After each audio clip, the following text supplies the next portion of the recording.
Hello students, मैं S Chandrawat स्वागत करता हूं आप सभी का विनायक एजुकेशन ग्रुप के सेट के ऊपर। प्यारे विद्यार्थी, आपके सामने फिर से लेकर हाजिर हो चुका हूं 11th क्लास केमिस्ट्री। और इस 11th क्लास केमिस्ट्री के अंदर हम चर्चा कर रहे हैं सभी तत्वों का, आवर्त सारणी के अंदर उपस्थित सभी तत्वों का इलेक्ट्रॉनिक विन्यास लिखना, और वो भी कौन सा, सामान्य इलेक्ट्रॉनिक विन्यास लिखना। तो वर्ग अपन बात करें यहाँ पर 1, 2, उसके अलावा 13, 14, 15, 16, 17 और 18 यानी एस ब्लॉक और पी ब्लॉक, इन दो ब्लॉक्स का इलेक्ट्रॉनिक विन्यास लिखना मैं आपको पिछले सेशन में बता चुका हूँ। ठीक है, आशा करता हूँ सभी प्यारे विद्यार्थियों ने एस व पी ब्लॉक के सभी तत्वों का इलेक्ट्रॉनिक विन्यास पूरी तरह से लिखकर कंप्लीट कर लिया होगा और सबको वो चीज समझ में आ गई होगी। अब बात करते हैं पर अगले ब्लॉक के बारे में, और वो है डी ब्लॉक का सामान्य इलेक्ट्रॉनिक विन्यास। किस प्रकार से अपन डी ब्लॉक का सामान्य इलेक्ट्रॉनिक विन्यास लिखते हैं, इसके बारे में अपन यहाँ पर चर्चा करते हैं। तो देखिए प्यारे विद्यार्थियों, डी ब्लॉक में वर्ग 3 से लेकर वर्ग 12 तक तत्व आते हैं। वर्ग 3 से लेकर वर्ग 12 तक तत्व इसके अंतर्गत आते हैं। और इनमें बात करें तो सामान्य इलेक्ट्रॉनिक विन्यास के बारे में, तो आपको पता होना चाहिए कि आपका जो पहला यानी कि डी ब्लॉक का पहला और वैसे तीसरा वर्ग जो होता है उसका सामान्य इलेक्ट्रॉनिक विन्यास n-1 d1 ns2 होता है। इसके बाद n-1 d में एक एक बढ़ाते चलो, यानी d2 हो जाएगा, d3 हो जाएगा, d4, d5, d6, d7, d8, d9, d10। इस प्रकार से d में एक एक क्या करते चलो, बढ़ाते चलो, और वो आपका इलेक्ट्रॉनिक विन्यास हो जाएगा। यानी कि पहले वर्ग में n-1 d1 से ns2 यानी d1 से लेकर कहां तक चलेगा, d10 तक ये विन्यास चलने वाला है। ठीक है, तो बस ये सामान्य इलेक्ट्रॉनिक विन्यास आपको ध्यान रखना है कि n-1 d1 से लेकर 10 होगा और ns2 होगा। बस यही इसका सामान्य इलेक्ट्रॉनिक विन्यास है, और इसकी सहायता से अपन प्रत्येक तत्व का इलेक्ट्रॉनिक विन्यास यहाँ पर आसानी से लिख सकते हैं। ठीक है ना, जैसे मैं आप लोगों को यहाँ पर डी ब्लॉक के तत्वों का इलेक्ट्रॉनिक विन्यास लिखना बताऊं, तो देखो बहुत सिंपल सा तरीका। सबसे पहले डी ब्लॉक के आपका पहला ही तत्व ले लेते हैं अपन, स्कैंडियम 21।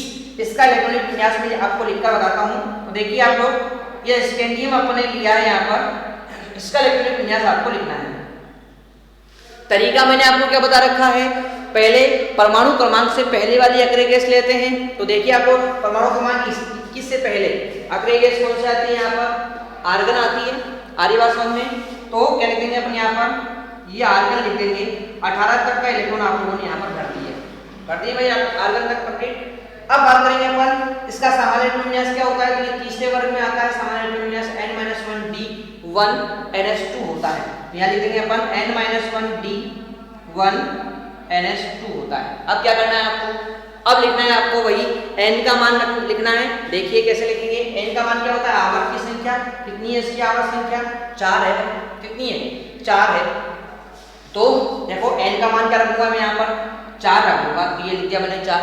अब 4 यहाँ लिख लिखना है n-1, 4 में से 1 तो क्या बचा, 3 बचा भाई। ठीक है, तो यहाँ क्या लिखेंगे अपन 3d1। तो ये आपका स्कैंडियम का इलेक्ट्रॉनिक विन्यास हो जाएगा argon 3d1 4s2। Argon 3d1 4s2 इसका इलेक्ट्रॉनिक विन्यास हो जाएगा। और जोड़ के भी आप लोग देख सकते हैं, 18 इलेक्ट्रॉन तो यहाँ भर चुके हैं, एक ये हो गया 19 और 2 21, भर गए अपने 21 इलेक्ट्रॉन। चलो, तो इस प्रकार से आप लोग इसका इलेक्ट्रॉनिक विन्यास लिख सकते हैं। तो ये तो बात हुई अपने तीसरे आवर्त चौथे आवर्त के तत्वों का इलेक्ट्रॉनिक विन्यास लिखना। अब बात करते हैं कि सर आपको दूसरे तत्व का बताइए। ये लोग इसी को ले लेते हैं, रुथेनियम 44। ठीक है, तो देखिए आप लोग, ये रुथेनियम मैंने लिया है यहाँ पर, 44 परमाणु क्रमांक इसका है रुथेनियम का। ठीक है, अब वही चीज इससे पहले वाले एग्रीगेस कौन सी है, आपकी क्रिप्टोन है, वो लिखेंगे अपन यहाँ पर। ये लो भाई, क्रिप्टोन मैंने आपके सामने लिख दी है, लिख दी कंप्लीट। अब क्या करना है, ये देखो 36 मैंने लिख दिया आपके सामने। अब ये कौन से वर्ग में आता है, उसका सामान्य इलेक्ट्रॉनिक विन्यास लिखो। ये आता है 8वें में, सामान्य इलेक्ट्रॉनिक विन्यास क्या होगा, n-1 d6 ns2। तो लिखो भाई n-1 d6 ns2, ये लिख दिया मैंने यहाँ, लिख दिया भाई। चलो, अब बात करेंगे अपन यहाँ पर वही n का मान लिखना। कौन से आवर्त में आ रहा है, 5वें में आ रहा है। n का मान क्या रख देंगे अपन यहाँ पर, 5 लिख देंगे। और यहाँ पे क्या हो जाएगा, 5 - 1 करेंगे तो 4 हो जाएगा। तो क्या हो गया इसका इलेक्ट्रॉनिक विन्यास, देखो क्रिप्टोन 4d6 5s2 हो जाता है। ठीक है, जोड़कर आप लोग देख सकते हैं कि 36 तो ये हो गए, 6 42, 36 और 6 कितने जाएंगे 42 और 2 44 हो गया आपका इलेक्ट्रोनेगेटिव। इस प्रकार से लिख सकते हैं आप, देख लेंगे। आगे बात करते हैं अपन। सर थोड़ा सा और हमें जो है इसका बता दीजिए, ये लो कि हमें छठे आवर्त का बताइए, परमाणु क्रमांक 80 का बता दीजिए हमें। तो भाई लो, ये आपकी मरकरी है, परमाणु क्रमांक क्या है 80 है। ठीक है, अब इसका इलेक्ट्रॉनिक विन्यास आपको लिखना है। मैंने क्या बताया, सबसे पहला तरीका ही अपना वही है कि इससे पहले वाले एग्रीगेट्स देखो, तो 80 से पहले एग्रीगेट्स कौन सी आती है आपकी 54 आ रही है जिनोन पे, आ रही है 54, तो भाई लिख दो उसको, जो आ रही है उसको लिखो। ये लो लिख दिया भाई 54 मैंने लिख दिया। अब क्या करेंगे अपन, अब जो है ना, अब इस का सामान्य इलेक्ट्रॉन विन्यास लिखेंगे। क्या होता है सामान्य इलेक्ट्रॉन विन्यास, n-1, क्या लिखेंगे अपन यहाँ पर n-1 d, n-1 d10 और ns2 होता है। ठीक है, अब क्या देखना है n का मान, तो आवर्त की संख्या कितनी है 6 है। भाई क्या करना है आपको, n की जगह क्या लिखना है 6 लिखना है। यहाँ पर n की जगह n-1 करेंगे क्या जाएगा, 6 में से 1 गए तो 5 भी आ गया। ठीक है, अब जोड़ के देख लेते हैं, ये कितना हो गया 54, तो ये हो गया 54 और 10 64, ये हो गया 64 और 2 66 हो गया। कितने हो गए 66, तो अपन भर चुके। अब देखो कितने की कमी पड़ रही है, 80 भरने थे ना, भरने कितने थे 80, कितने भर दिया आपने, आपने भर दिया यहाँ पर जो 54 10 64 और 2 66 भर चुके आप लोग, यानी कि 14 की कमी पड़ रही है। और मैंने आपको बताया था जब भी 14 की कमी होती है तो हम लोग क्या करेंगे, n-2f का प्रयोग करेंगे, f14 का, क्योंकि इसमें 14 इलेक्ट्रॉन आते हैं। तो देखो भाई इसको क्या लिखेंगे, n-2f14 का प्रयोग करेंगे अपन, 14 की कमी पड़ रही है तो क्या करेंगे, देखो n का मान कितना था 6, 6 में से 2 गए तो 4 और f14, ये लो। तो ये इसका इलेक्ट्रॉनिक विन्यास हो गया मरकरी का, देख सकते हैं भाई आराम से, कोई दिक्कत तो आपको नहीं आएगी इसमें। चलो एक और मैं आपको बता देता हूँ, तो आप लास्ट वाले वर्ग का लेते हैं 110, परमाणु क्रमांक 110 का इलेक्ट्रॉनिक विन्यास लिखना है आपको। परमाणु क्रमांक 110 कौन है, डर्मास्टेडियम है ds, इसका इलेक्ट्रॉनिक विन्यास आपको लिखना है। क्या करना है, सबसे पहले इससे पहले वाले एग्रीगेट्स 110 से पहले एग्रीगेट्स कौन सी आती है, ये लो भाई रेडान आ रही है 86, आ रही है रेडान 86 आ रही है प्यारा। अब क्या करेंगे अपन, अब भाई 110 का इलेक्ट्रॉनिक विन्यास लिखना था, इससे पहले वाले एग्रीगेट्स अपन लिख चुके हैं। अब क्या करना है, अब आपको इसका सामान्य इलेक्ट्रॉनिक विन्यास लिखना है। तो बताओ भाई 110 किसमें आता है, 110 आता है आपका 10वें वर्ग में। सामान्य इलेक्ट्रॉनिक विन्यास क्या होता है, n-1 d8 ns2 होता है। तो भाई लिखो यहाँ पर है ना, n-1 d8 ns2 होता है, लिख दो, लिख दिया भाई अपन यहाँ पर, ये लो हो गया अपना काम।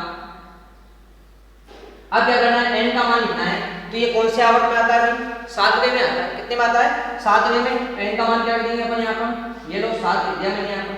यहाँ पर 7 माइनस 1 करेंगे क्या आएगा 6d आएगा, है ना, लिख दिया अपन 6d17s2 पर जोड़ के देख लेते हैं एक बार, विश्वास नहीं है अपन को, ठीक है कि हो भी जाए पूरा। तो देखो भाई 86 हो गया, 86 और 2 88, 88 और 8 कितने हो गए 96 हो गए। लिखना कितना था 110, 14 की कमी पड़ रही है ना, तो मैंने क्या बताया जब भी 14 की कमी पड़ रही है तो n-2f भी लगा दो 14। ठीक है, अब देखो n का मान कितना था 7 था, 7 में से 2 गए तो 5, यानी 5f14 अपन ने लगा दिया, ये इसका इलेक्ट्रॉनिक विन्यास है। ठीक है, तो इस प्रकार से मैंने आप लोगों को डी ब्लॉक के वर्ग 3 से लेकर वर्ग 12 तक के जितने भी तत्व यहाँ पर बताए हैं, इन सभी तत्वों का इलेक्ट्रॉनिक विन्यास आपको इसी प्रक्रिया के माध्यम से लिखना है। ठीक है, तो ये थी अपनी एक प्रक्रिया जिसके माध्यम से आपको डी ब्लॉक के सभी तत्वों का सामान्य इलेक्ट्रॉनिक विन्यास लिखकर देखना है। देखो प्यारे विद्यार्थियों, प्रैक्टिस तो आप लोगों को करनी पड़ेगी, क्योंकि जितनी ज़्यादा प्रैक्टिस आप लोग करोगे उतना ज़्यादा आप लोगों के लिए ये फायदेमंद होगा, क्योंकि बिना प्रैक्टिस के ये चीज़ संभव नहीं हो पाती है। ठीक है, तो मैं तो आप लोगों को यहाँ पर केवल इतनी सी बात बता सकता हूँ कि आप लोग जो है इस चीज़ को बार बार प्रैक्टिस करते रहें, बार बार आप लोग अपनी कॉपी के अंदर इसको लिखने का प्रयास करें। जिस तरीके से मैं आप लोगों को लिखना सिखा रहा हूँ इस तरीके से आपको कहीं पर भी नहीं मिलेगा, है ना, ऐसा मेरा मानना है, क्योंकि अपन केवल 1 से लेकर 30 तक के इलेक्ट्रॉनिक विन्यास याद रख सकते हैं। ठीक है, आपको तो मैं यहाँ पर 118 तक के कुल 1 से लेकर 118 तक के सभी तत्वों का इलेक्ट्रॉनिक विन्यास निकालना सिखा रहा हूँ, ठीक है ना। तो ये बहुत ही बड़ी चीज है और ये तभी संभव हो पाएगी जब आप लोग प्रैक्टिस करेंगे, ठीक है ना। तो आप लोग जो है इस डी ब्लॉक में वर्ग 3 से लेकर वर्ग 12 तक के जितने भी तत्व हैं, इन सारे तत्वों के इलेक्ट्रॉनिक विन्यास आप लोग लिखने का प्रयास करेंगे। यदि आप लोगों ने एक दो बार इनको लिखकर देख लिया तो आपको सारी विषय वस्तु समझ में आ जाएगी और आप लोग बिना देखे किसी भी तत्व का 1 से लेकर 118 तक के तत्वों का इलेक्ट्रॉनिक विन्यास आराम से लिख पाएंगे, ठीक है। तो इसके लिए मैंने आप लोगों को यहाँ पर बिल्कुल तैयार कर दिया है। तो ये था आपका इलेक्ट्रॉनिक विन्यास लिखने का तरीका। आशा करता हूँ आपको ये बात बिल्कुल समझ में आ गई होगी, ठीक है। तो मिलते हैं अपन नेक्स्ट सेशन में, तब तक के लिए टेक केयर, बाय विद्यार्थी।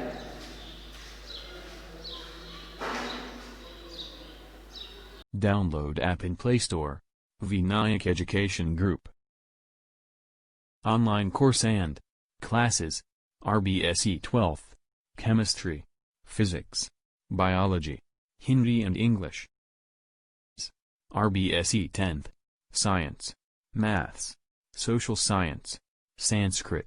Hindi and English. Vinayak Education Group. This app is perfect for you. All RBSE classes. In this app. Every day.